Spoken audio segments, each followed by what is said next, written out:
Hi, you guys, we're back and we are going to be doing the Occult Tarot this time. It's a little bit darker, and I figured since we're going to be talking about demons, why not be a little bit hedonistic and enjoy a glass of wine named after yourself?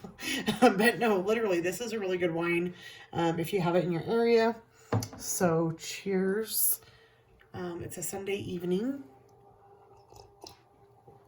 as I film this, and I also just edited my first video, so I'm so excited. I know that might seem so elementary to so many people, but I'm an old, and I also use and have used exclusively Samsung phones for most of my, in fact, all of my life in the cell phone world. And my daughter gave me her old iPhone for a work phone, and it's much easier to edit a video with their iMovie or whatever it's called, Apple Movie. So that's exciting. So hunker down and let's get a little bit onto the darker side and get into this Occult Tarot. So I'm wondering if it's going to be similar where we have 3 archangels based upon our birth day and time. Do we also have demons that we could work with? And I know that might sound scary again, but if you think about it, we all consist of shadow and light, right? And the middle path is the best path. And that's the whole point of duality, the yin and the yang. So let's go ahead and dig in. I felt like with the last unboxing with the Angel Tarot, if you haven't already seen that, go watch that. But I think the guidebook really gave us a lot of information. Looks like we're starting off with the Magician, and which is Baphomet here, but let's go ahead and take that out. We'll read the back of the deck like we did in the first unboxing with the angels.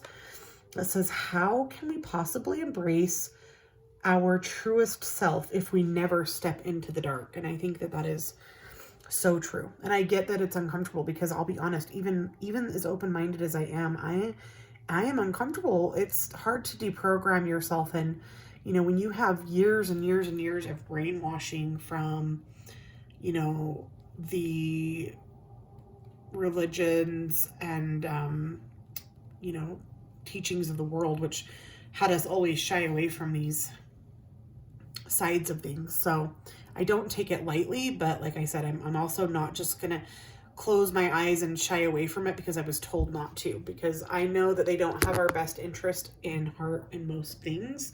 So this must be something very powerful that they don't want us to know. So yeah, how can we possibly embrace our truest self if we never step into the dark? Author and occultist Travis McHenry reveals the secret demons of the 17th century and conjures their powers into this unique 78 divination card set. The first tarot deck to faithfully adhere to the Solomonic principles of demon conjuration. The Occult Tarot draws on demons, symbols, and sigils from ancient magical grimoires, including Arcadosis Magica and the Key of Solomon, which in my last video I did end up digging it out. And what I use for that is this book right here, The Key of Solomon, the magical grimoire of sigils and rituals for summoning and mastering spirits. Now, I said in the first video, I've only gone through about this far and taking it very slowly. I guess what I don't know is if this does include any demons in it. Even though I've had this book for a while. See, I like to put my name in when I purchased a deck. So I purchased this and got it December 9th of 2019. So, but I'm always kind of studying a lot of things at once. So it's not like I go back and forth through things, but anyways. Okay, so by the way, I'm just going to add that in. Since discovering my human design type, which I did post a video last week of a human design haul that I purchased of 2 different books and 2 different oracle card sets. And since diving in further into my design, which is manifestor generator, I have learned that it is part of my nature to not finish things, which is very, very true. I'm always just constantly going to whatever the universe brings me things. If I'm meant to know something, it's going to fall in my lap. And that is very true. And so when I learned that about my human design, it made so much sense. But I have always beat myself up over it and thought that it was a shadow aspect of myself, that I start so many things and don't finish them. So to learn that about myself as a manifesting generator was really powerful. So, but see, that's why you guys, I'm always going to get on side tangents, because that's the way that my brain works. So, sorry, not sorry. Okay. The first tarot deck to faithfully adhere to the Solomonic principles of demon conjuration, the Occult Tarot draws on demon symbols and sigils from ancient magical grimoires. I read that whole thing. Learn to tame and harness the beasts that wander between the physical and the spiritual world. So that's what realm these, demons are ruler of, is the between the physical and the spiritual world. The higher vibrational guides, some of them never had a physical body and never will have a physical body, so they don't have that understanding. So sometimes it is, good to have somebody that is able to have that, but you also have to be careful, like with things like alcohol that can make you susceptible to spirits that are able to come into your physical body, right? So learn to tame and harness the beasts that wander between the physical and spiritual worlds, and discover the power of ancient demons to finally embrace and behold the mysteries of the night. So that is very enticing to me. Let's go ahead and take off the little plastic thing. Ooh, this one has red gilding. That is just gorgeous. I feel like my only other deck that I have with a red gilding like that is my Seasons of the Witch, Samhain. So I love it. All right, so we're going to set those there, but as with the last deck, it was really the guidebook that gave us so much. It is very much an insightful guide indeed. So it does say King Solomon and the Demons, so I'm guessing that my King Solomon grimoire does include that. So this is giving me even more motivation to go back and dig into that book some more. But as far as I know, the sigil cards that I have, I feel like are just angels. But again, I could be wrong. I know there's planets in there. Like there's a planet, or there's a sigil for Jupiter and Saturn and so on and so forth. Okay, introduction. Demons are spirits that straddle the border between the physical earth and the lower spiritual realms. The Occult Tarot harnesses the power of these entities to help you uncover the hidden mysteries of your own life. For centuries, mystics and magicians have attempted to converse with dark spirits of the other worlds, and dozens of books have been written explaining how to conjure spirits, demons, and angels. Separated by time and geography, different magical traditions have arisen that each have similar but distinct instructions for drawing, summoning circles, and for creating talismans and protection and invocations. The Occult Tarot primarily relies on Solomonic magical traditions, sigils, and incantations to perform the rites of summoning summoning and restraint.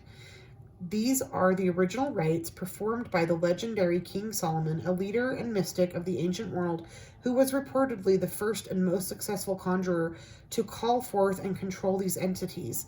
The cards of the Occult Tarot are filled with Solomonic magical symbols, seals, and invocations intended to simultaneously summon and restrain the spirits of the lower realms.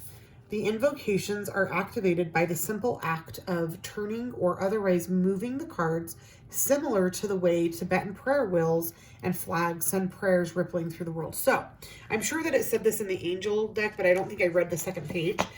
These cards then can be used to activate, so they'd be really good for altar work. Kind of like using a statue or a puppet or, whatever. Okay. These invocations are activated by the simple act of turning otherwise moving the cards similar to the way the Tibetan prayer, blah, blah, blah. Demons are opposed by angels who straddle the border between our physical world and the heavens. Each demon has a specific angel ruling over it, so they do go hand in hand. You will find the names of these angels written on the card in Hebrew under the demon's name, as above, so below.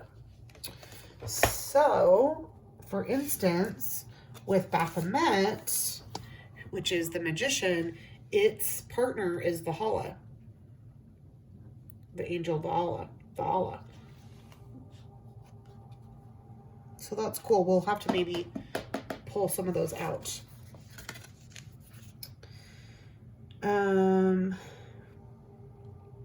Demons and other lower spirits are intensely jealous of human beings because we are capable of enjoying a physical existence, something they will never be able to do. This jealousy will cause them to sometimes seek to harm us or to make our lives difficult, but we have power over them. The conjurer's most potent weapon against a demon is knowing its name. So see, that is why people will think that I'm such a hypocrite because I claim that I am a believer of Jesus Christ, and I am. And they're like, well, how do you do these things and also call yourself a Christian? You can't win a war if you don't understand the tools or weapons that are being used against you. And like I said, there's a reason that these churches have withheld this information from us, because they are likely using these demons against us, and we don't have dominion or power over them if we do not understand what's happening. So again, I'm not taking this lightly, but I feel as though it gives us a lot of power to understand how these things work. Music and Hollywood and movies and all those entertainment things, they're using these tools against us. And so if you really want to be able to break free from the matrix, you need to be able to understand and fight back with the same tools. It's intent that matters. It's not the tool, right? We always say a hammer can be used to build a house or to murder someone. It's not the hammer that's inherently evil. It's the intention behind it. And that is the same thing here with understanding these guides or these influences and these powers, okay? So, yes, like I was saying earlier, alcohol, when you get overly drunk, that's why they call alcohol spirits, is that it makes you more susceptible to possession, because the demon is not able to have a physical body, but if it inhabits you, it can. Which is why I also don't ever read drunk, or at least I rarely do. And like I won't be reading tonight. I'm just unboxing this. I would never drink and read. Okay, so yeah, that makes sense. The conjurer's most potent weapon against a demon is knowing its name. If you know the demon's name, then you have proven that you know something that is true. If you know one truth, you may know all truths, and therefore the demons will fear you and obey your commands. It is from this power that you can wield the cards of the occult tarot and get the spiritual energy to work for you rather than against you. But beware. These cards have been carefully constructed to harness and contain the demon energy. So if you find that using them is too overwhelming, or you wish to banish them from your life, it is strongly suggested you leave the deck intact and burn it completely. Ripping or damaging one or all of the cards risks breaking the provocative seals and releasing the demons into the world unchecked. So kind of like when you're going to destroy like a spirit board or a Ouija board, right? You need to burn it. And you need to do it with power and intent, not just like casually. King Solomon and the demons. The story of King Solomon conjuring and capturing demons is an ancient tale dating back to the 1st century. The legend goes that Solomon summoned 72 demons using specific invocation, but then questioned them and put them to his service according to their abilities and powers. Some variants of the legend say that the demons were used as beasts of burden to help build Solomon's temple. Ooh, I am actually getting kind of lightheaded here, you guys. I'm not going to lie. I'm actually going to spray some white sage and just ask that my angels, archangels, ascended masters, ancestors, and past loved ones, only those of the highest vibration, love, and light, surround and protect me as I just am entering into this realm for knowledge and study only. Just please guide me to what is best for my highest good and the highest good of my family and humanity, and just protect me from anything less than the highest intention for myself, my family, and the world. In the name of Jesus Christ, amen. Yeah, so even it's just getting a little bit intense actually going through this, I'm not going to lie. And again, probably because I am drinking, so maybe that wasn't a good idea. But I've literally, this is only my second glass and I'm only a couple sips in. So I'm not drunk by any means. I just ground myself. I'm going to grab a piece of tourmaline, which I usually have.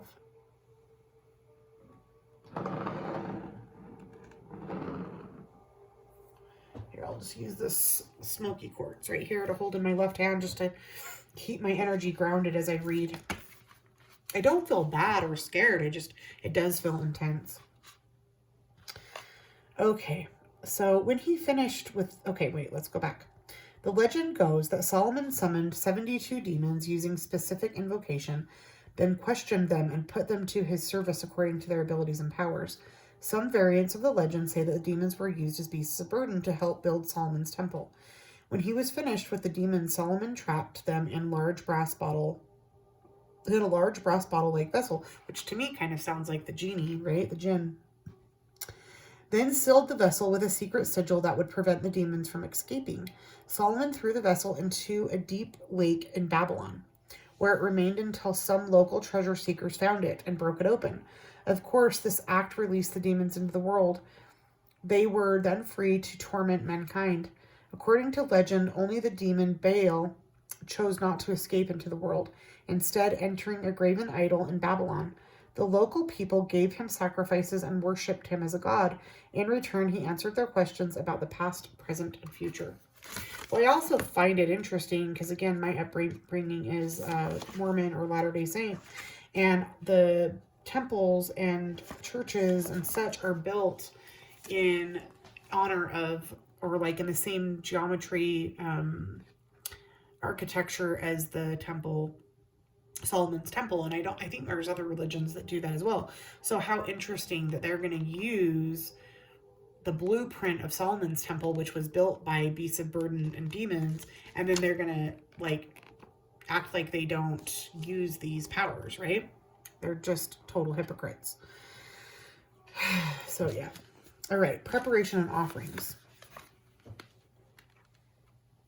Before the conjure, which I'm nowhere near at a point where I'm getting ready to conjure, and I don't know if I ever will. Right now, I am simply learning. I'm just simply on a quest of knowledge. Before the conjurer begins using the cards, they should make some offering to the demon they wish to summon. Without a proper offering, the demons may not answer your call, and your workings may not be productive. The conjurer shall select some simple item that shows respect to the demon and will attract it to your presence. The offering should be something that is both valuable to the conjurer and desirable to the demon. Good offerings include incense, alcohol, seeds, food, money, or flowers. If you know the qualities of the demon you wish to summon, you should strive to find an appropriate offering that suits that demon's particular taste. For example, demons appearing in the shape of a bird would surely enjoy an offering of seeds, whereas to offer roast chicken would be a grave insult. If the conjurer wishes to make an offering of their body, it is best to give a few drops of blood, as the most ancient and powerful demons value blood above all else. Because blood is what makes us a physical being, right? So it makes sense. The most important thing is that the offering, however humble, must be made with a pure and generous heart. Oops, sorry. And there's a picture there.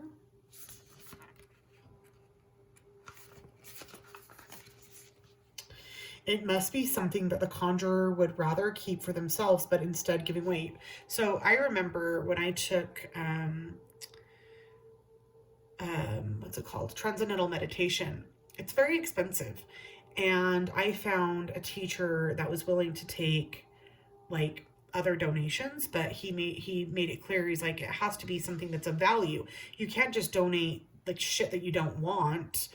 it's like how your parents used to say, if they buy you a car, you won't appreciate it. But if you buy the car yourself, you will, because you valued your money that you put into it. So you have to make sure that your offerings are, you know, if it's going to be fruit, it needs to be fresh, sweet, beautiful fruit, not your rotten ass banana that's been on your, you know, counter for fucking 3 weeks. Like, needs to be something that you would want. And when I got my mantra for my transcendental meditation, we had to do a puja, which is a ceremony, and I did bring fruits and flowers and things. And so they taught me the importance of that. And I did my transcendental meditation journey in like 2009, 2008. So it's been quite some time. That really was a game changer in my life, by the way. If you ever want me to do a video on that, just leave a comment below. Okay, so it must be something that the conjurer would rather keep for themselves, but instead is giving away. When the conjurer has finished with their task, the offering should be disposed of. So you don't get to take it back. You don't get it. You don't put the fruit on there as an offering and then eat it. You need to dispose of it. This is generally done by burning the offering. However, if the demon conjured is of the sea, disposing of the offering into a body of running water is the preferred method of dispersal. Returning the offering to the earth by simply throwing it into the ground is also a direct way of ensuring the demon knows the offering was for it. If you break your promise to give the offering to the demon, or if you make the offering with an impure heart, the conjurer can be sure of future troubles when they attempt to summon any spirit. The demons will mark your name in the great book of lies, written in blood by the hand of Lucifer, and they shall be pinned by the lower soldiers of hell unless they seek forgiveness with a great sacrifice at the next wall purchase night of Samhain. So don't fuck around. Okay, the calendar of summoning. We're probably not going to really get into that. Then we get into the first card here, which says it's Baal. But in the deck, when I opened it, it's Baphomet. So it must not have been put in order. Baal is the one that they said is the one that didn't do something. I can't remember. The conjurer should not perform more than one ritual of summoning or divination per day. Ideally, only perform one divination per month. So this is not the deck that you're going to be getting out 18 times a day, which I am not a fan of that type of divination anyways. People that use their cards for every little trivial question of their life, I think is honestly disrespectful. But to each their own, right?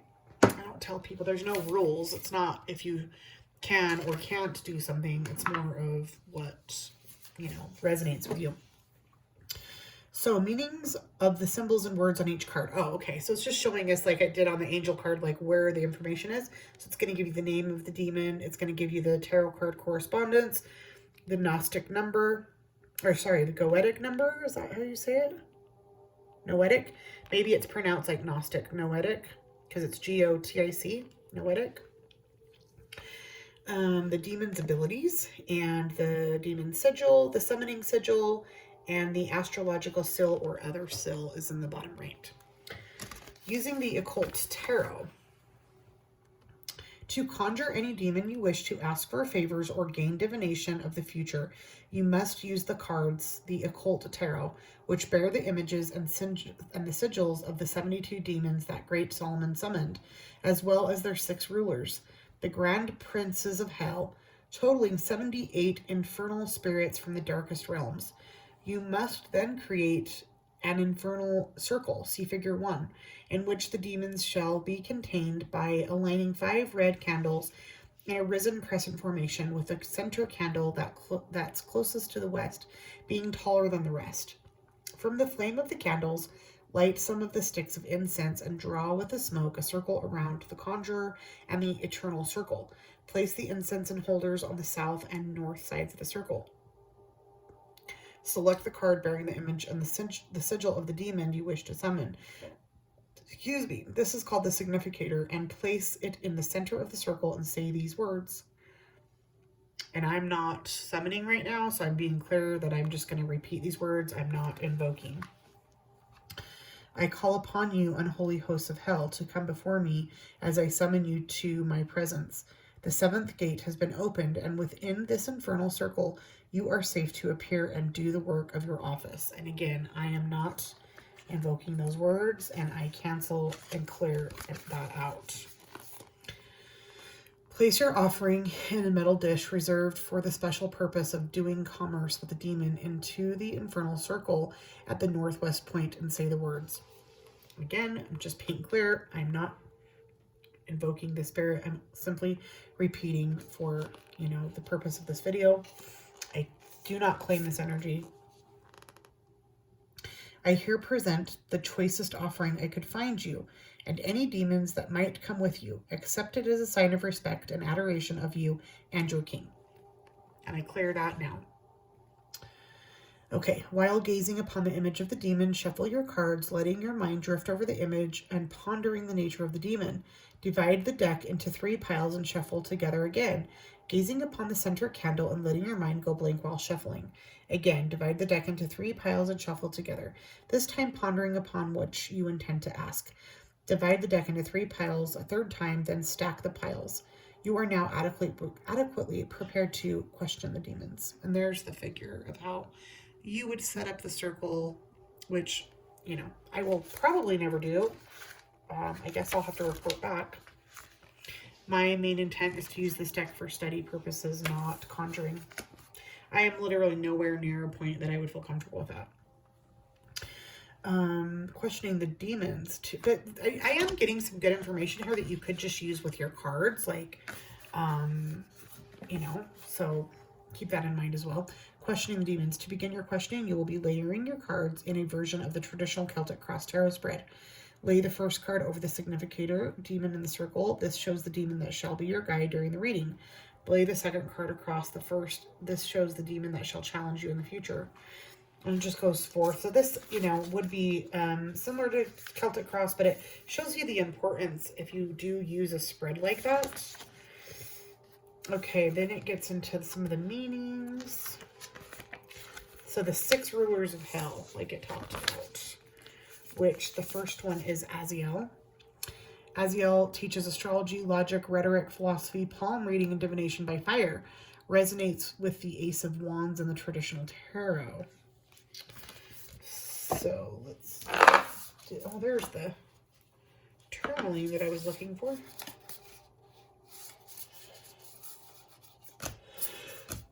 I would assume Lucifer and Moloch are going to be part of that. Yeah, there's Aziel.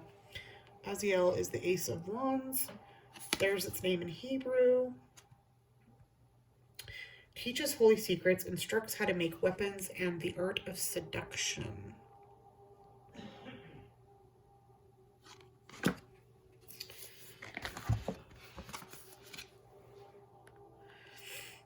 Then we have, and then there's the sigil.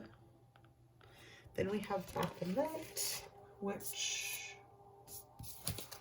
was the first card that was shown. The Magician gives health and financial prosperity, connects one safely to the divine. So that seems like a pretty good thing, but it's hard to, it's just hard to get past what we've been taught. And again, that's why I'm trying to be open-minded, but I want to understand, and I do understand as above, so below, and I understand, the Hermetic principles of, gender and polarity, and I get all those things, but I'm just trying to, you got to deprogram yourself, and I want to be careful. Baphomet. Health and financial prosperity connects with the divine, resonates with the Magician and the traditional tarot. So really, in this book, it doesn't give you that much more information than the card, whereas in the Angel Tarot, because you do have the 3, the physical, what are the other ones? The different guides based off of your birthday and time. The deck here seems to give a little bit more information, than this one. So again, you have the soul guardian, the moral guardian, and the physical guardian. So it would give a description of the card plus all that. But with the Occult Tarot, it seems to pretty much just fall in line with what's on the card. So I'm just going to kind of flip through here.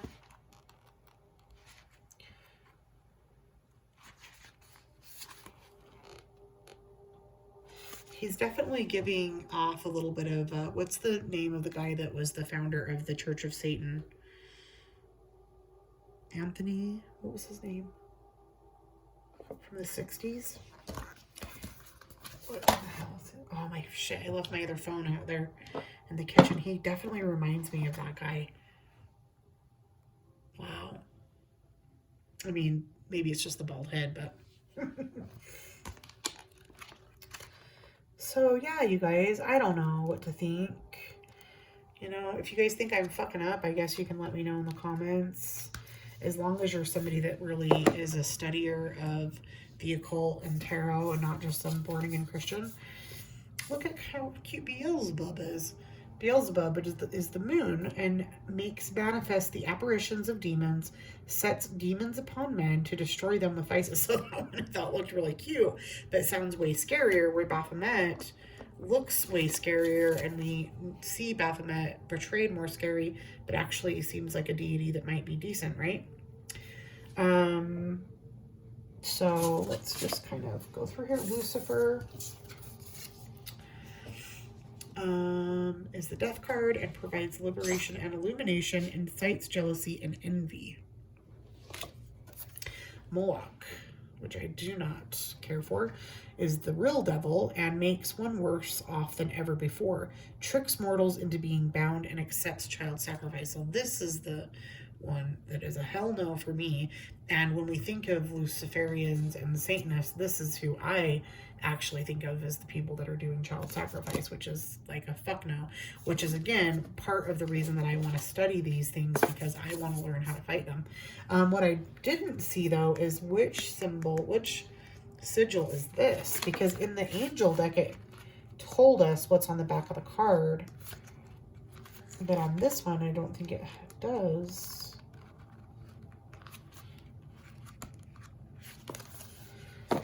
I don't see where it explains what that sigil is, but it could be something that I can find here. So yeah, it's definitely giving me a lot to think about. Okay, we'll just kind of go through some of these. Baal, the Emperor, controls the weather, rain, and lightning. Cures and causes pestilence. So if you want to cause pestilence, call on Baal. Agares, I don't know if I'm pronouncing these correctly because, you know, I don't normally conjure demons. Agares, 5 of Wands, teaches languages, causes earthquakes, overthrows politicians and clergymen, returns those who have run away. Ooh. If I was going to be tempted to use one of these, it would probably be this to get rid of the mentally challenged senior citizen running our country right now.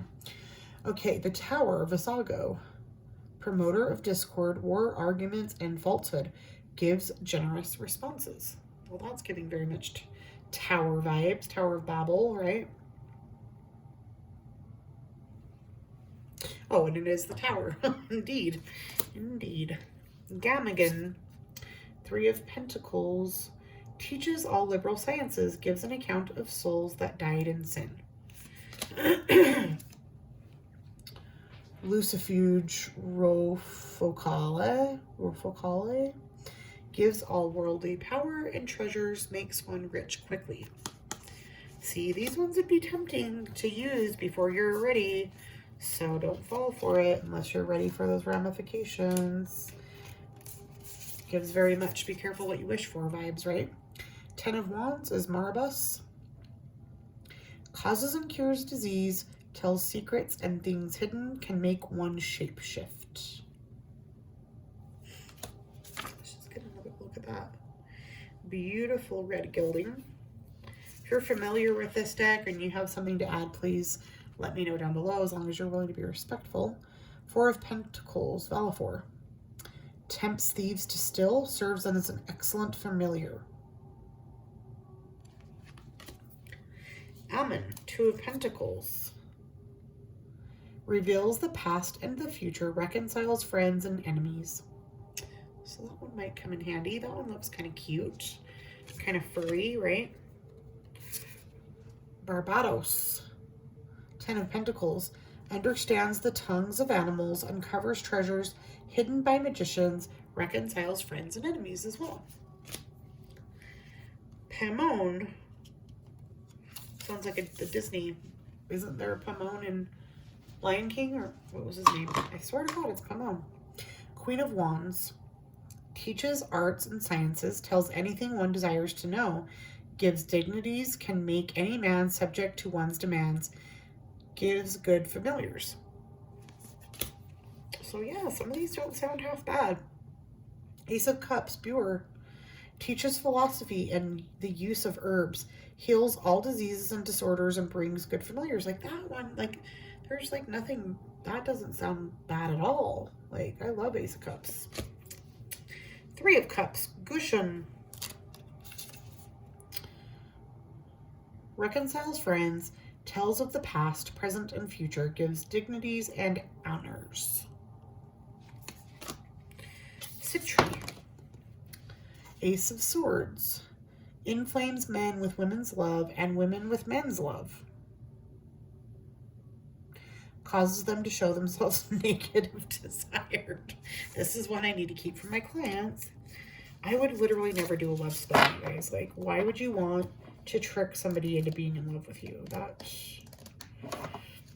And again, like with the first deck, a lot of the times the cards that are gilded, they're kind of stuck together, so you kind of have to unstick them. Beleth, Knight of Cups. Causes all the love that may be both of men and of women. When you just need every single person to be in love with you, that's who you're going to work with. Nine of Swords, Lorraine. Causes great battles and wars, causes wounds to purify. Elagos. Reveals knowledge of forthcoming battles and procures the favor of lords and kings. Zapar. The Lovers. Causes women to love men and brings them together in love and can make women barren. That seems kind of fucked up. If you're a guy that just wants to have sex with a lot of women and doesn't want to be a baby daddy, I guess that's who you're going to want to use. Bodis, Page of Swords. Gives answers of past, present, and future. Reconciles friends and foes. And that makes so much sense for it to be the Page of Swords, right? Gives answers of past, present, future, and reconciles friends. So I think these are actually really matching up with the cards that they're meant to represent. Knight of Wands is Batin. Teaches the values of herbs and stones, transports anyone suddenly from one place to another, which seems very much Knight of Wands energy. Two of Cups, Salos. Causes the love of women to men and of men to women. So yeah, similar to the Lovers. Person, Four of Wands. Knows all things hidden, answers truly about things earthly or divine. Marox, the Page of Pentacles.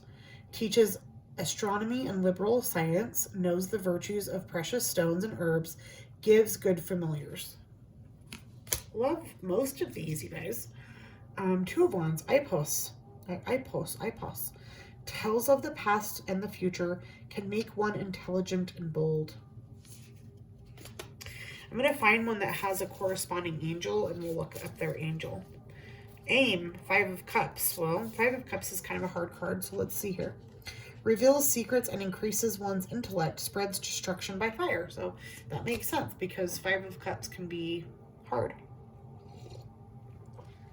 All the fives can. Nabarus, Seven of Pentacles. Teaches arts, sciences, and rhetoric, restores lost honors and dignities, takes honor and dignity from others. Little fucker, huh? Crow.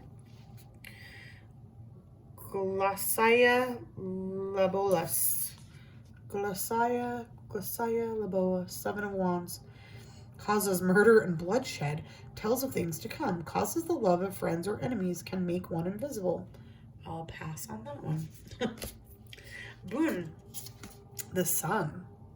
Makes one rich, smart, and well-spoken, gathers spirits at tombs, and changes the place of the dead. Eight of Wands, Renove.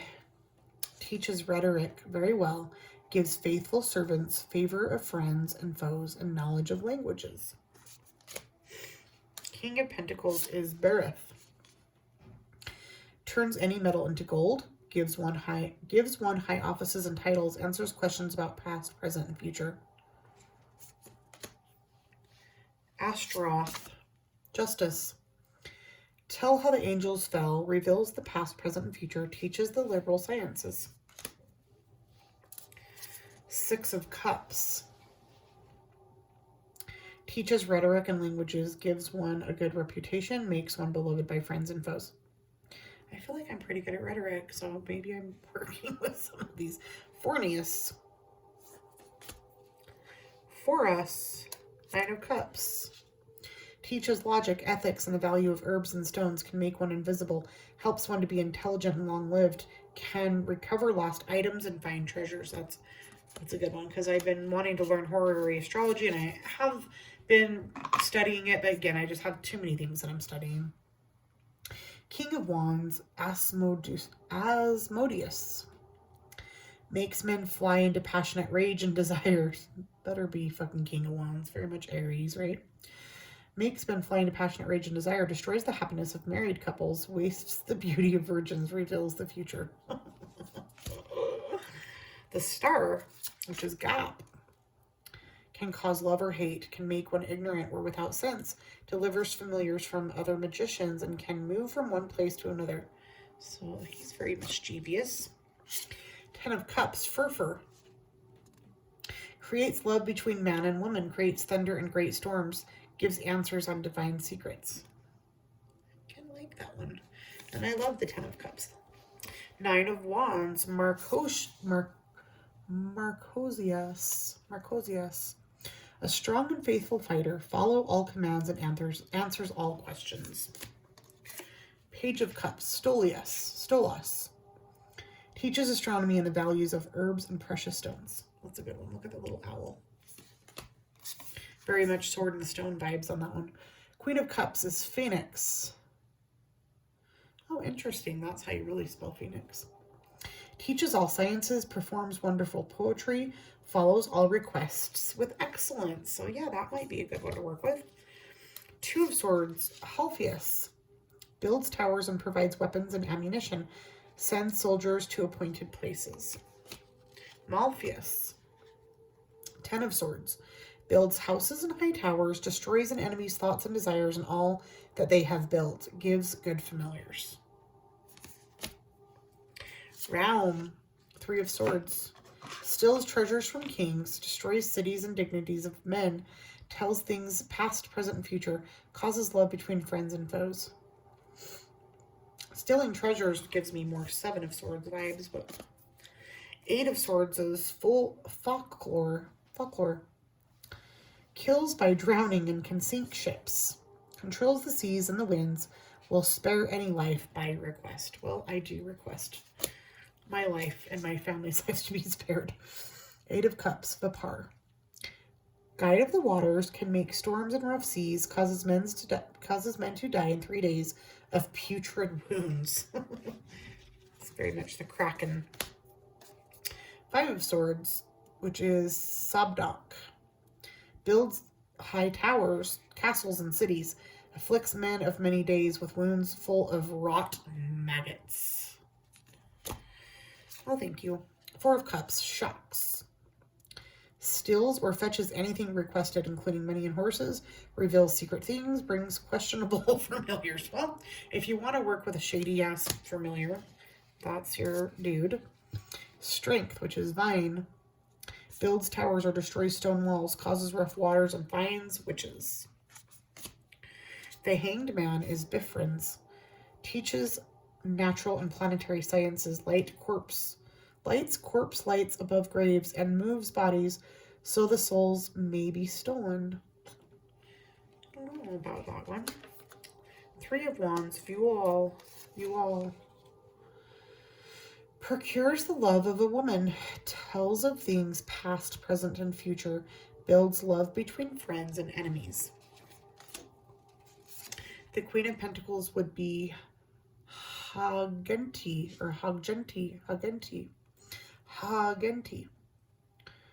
Makes one wise and teaches everything, can turn any metal into gold, transmute water into wine. Love me some Queen of Pentacles. Okay, Temperance. Crocel. Teaches geometry and liberal sciences, makes great noises, and warms water. The Hermit, which is my favorite tarot card, is Furcus or Fucrus. Teaches philosophy, astrology, rhetoric, logic, palm reading, and divination and fire. Love that. Page of Wands is Balaam. Gives answers concerning past, present, and future. Can make one invisible. King of Cups is Oliver.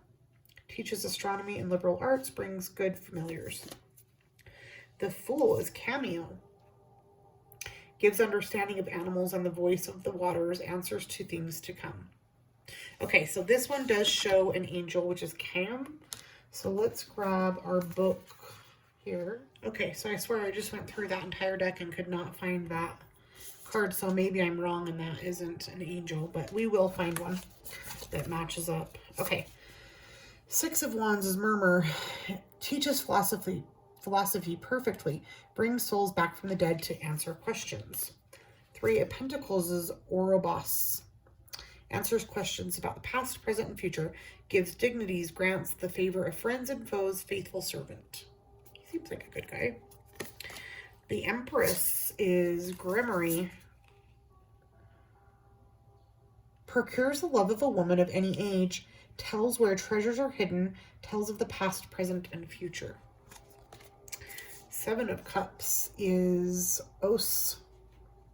Makes one cunning in liberal sciences, gives true answers on divine and secret things, able to turn others into different forms and convince them that change is real. I know some people that need to be convinced of that. Six of Pentacles, Amy. Teaches astrology and liberal sciences, reveals hidden treasure, and brings excellent familiars. So Amy is going to be definitely one that I plan to get to know. The Hierophant is Orius. Teaches astrology and the virtues of the stars and the houses of the planets and how to understand them. Transforms men with dignities, finds favor with friends and foes. So I normally hate the Hierophant, but I don't mind that. The World is Vapula. Makes one skilled in labor and crafts, increases knowledge of philosophy and science. Eight of Pentacles is Zoggin. Turns water into wine and back again, turns blood into wine, turns any metal into legal tender coins, and makes fools wise. That would be a good person to have in your camp. The Wheel of Fortune is Valak. Tells where treasures are hidden, reveals hidden dangers. Also seems good. Some of these seem really good. The Chariot is Andreas. Sower of Discord, Slayer of Men. Knight of Swords is Horus. Destroys and burns all enemies when requested. Speaks of the creation of the world and tells of past, present, and future. Queen of Swords is Andrelephus. Teaches geometry and measurements, increases one intelligence, can transform a person into a bird. So, you know, if you're in school and you're trying to pass that math class, there you go. Four of Swords is Chimeus or Chimeus. Teaches grammar, logic, and rhetoric, can make one appear like a soldier. Nine of Pentacles is Amadeus. Causes any manner of music to be played, causes trees to bend at will, brings excellent familiars. Look how cute, it's a little unicorn. He probably doesn't like to be called cute, but he's very handsome. Judgment is Belial. Distributes promotions and high offices, causes one to be liked, which he doesn't look like he could do that, but he can. Knight of Pentacles is Decarabia.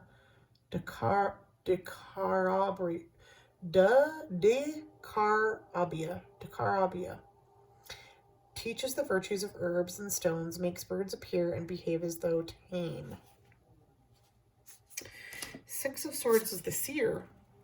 Travels the world over in an instant and brings anything anywhere. Gives the truth about thieves and hidden treasures, willing to do anything one commands. High Priestess is Dantalina. Dantalion. Teaches art and science, knows the secret thoughts of all and can change them. Causes love, shows vision of the world. And Andromalius. Returns items and punishes thieves, reveals hidden treasures. So yeah, you guys, most of these seem pretty good, except for those 6 or 7 rulers of hell. Right? Which were at the beginning, like Moloch. Definitely no thank you. But there's this name down there, but I don't think that's one of the names of the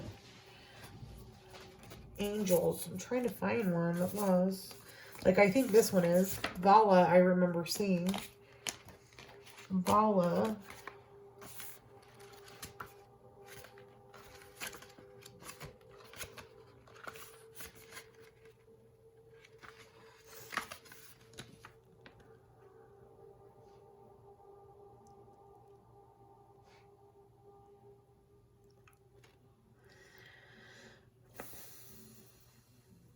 I swear I've seen Vala.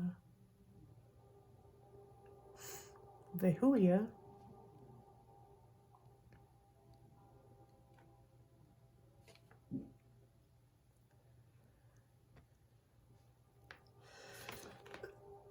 There's another V.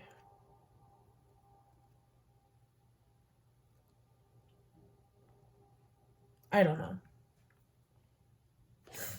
I can't find the ones that match, but that's our finish of our walkthrough of the Occult Tarot. I think that it's actually a lot less scary than I thought that it would be. Please give me your thoughts. Have a great night, and I'll see you guys soon. Bye-bye.